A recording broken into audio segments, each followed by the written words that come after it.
کراچی میں اس وقت صبح کے 9 بجے ہیں۔ شدید بارشوں کے بعد شہر بالکل سنسان اور ویران یتیم نظر آ رہا ہے،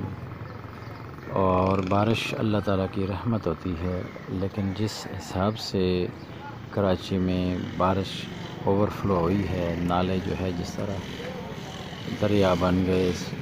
سمندر ایسے لگا کہ کراچی شہر میں اپنی حدیں آگے لے آیا ہے، اور کراچی جو ہے بالکل ایک یتیم سا بن گیا ہے۔ اس سے پہلے بھی کراچی میں بارشیں ہوتی رہی ہیں، لیکن دیکھا جائے تو یہ بارشیں جو اس وقت ہو رہی ہیں، یہ جس طرح پانی اس طرح سیلابی ریلوں کی شکل میں آ رہا ہے، یقیناً یہ بہت پریشانی والی بات ہے، اور اس طرح اس شہر کے ساتھ جو ظلم اور زیادتی ہوئی اور اس کو لاوارث کر دیا گیا، اور ہر شخص اس وقت کراچی میں رہنے والا پریشان حال ہے کہ وہ کیا کرے۔ کاروبار لوگوں کے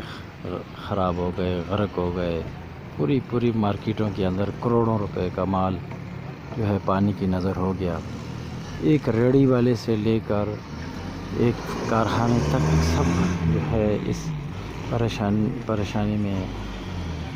میں ہے کہ وہ کیا کرے۔ یقیناً کچھ کام اللہ تعالیٰ کی طرف سے ہوتے ہیں اور کچھ کام ہم انسانوں کی طرف سے ہوتے ہیں۔ یہ بارشیں، یہ ندی نالے جس طرح شہر کے اندر دندناتے پھر رہے ہیں، لوگ خوف میں ہیں کہ کہیں اس کا گھر نہ چلا جائے، کہیں اس کا گھر نہ چلا جائے، کہیں اس کا سامان نہ پانی کی نظر ہو جائے۔ ہر بندہ جو اگر سیکنڈ فلور پر بھی رہتا ہے تو وہ بھی یہی پریشان ہے کہ میرا کیا بنے گا، میرا کیا بنے گا۔